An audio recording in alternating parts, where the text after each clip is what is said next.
საჯარო მოხელის ვაკანტურ თანამდებობაზე გამოცხადებული კონკურსის მესამე ეტაპი დაიწყო ბათუმის საკრებულოშიც. გასაუბრება 20 დეკემბრამდე გაგრძელდება. 12 ვაკანტური ადგილის დასაკავებლად 145 კონკურსანტი იბრძვის. საკრებულოს ოპოზიციითა და არასამთავრობო ორგანიზაციების წარმომადგენლები დაკომპლექტებულ კომისიას საკრებულოს თავმჯდომარე ირაკლი ჭეიშვილი ხელმძღვანელობს. შაბათის ჩათვლით გაგრძელდება კონკურსი, 125 კონკურსანტი გვყავს. დღეში დაახლოებით 40 კონკურსანტს გავესაუბრებ. ჩვენ მოთხოვნები გვაქვს, ეს არის რეგლამენტი, დებულება და აპარატის დებულება. ჩვენი ორგანიზაცია როგორც კომისიის წევრი, ისე ვარ წარმოდგენილი, წინა ეტაპები იყო პროცედურული, საბუთების გადარჩევა, ტესტირება, ძირითადად ამ შემთხვევაში გადაწყვეტილება მიიღო იუსტიციის სამინისტრომ შედეგების მიხედვით, რეალური სამუშაო კომისიას დღეს აქვს და მომდევნო დღეებში, როცა საქმე არის გასაუბრებაზე. ძირითადი შეკითხვები იყო მაინც საჯარო მოხელის უნარ-თვისებებთან დაკავშირებული, ეს ადამიანური რესურსები, რომელიც საჯარო მოხელეს უნდა გააჩნდეს.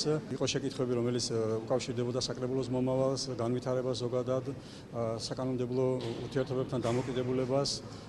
აქცენტირება გაკეთებული იყო თანამედროვე მოხელის დამოკიდებულებაზე, ურთიერთობებზე, კრიზისული მდგომარეობის დაძლევის საკითხებზე და ასე შემდეგ.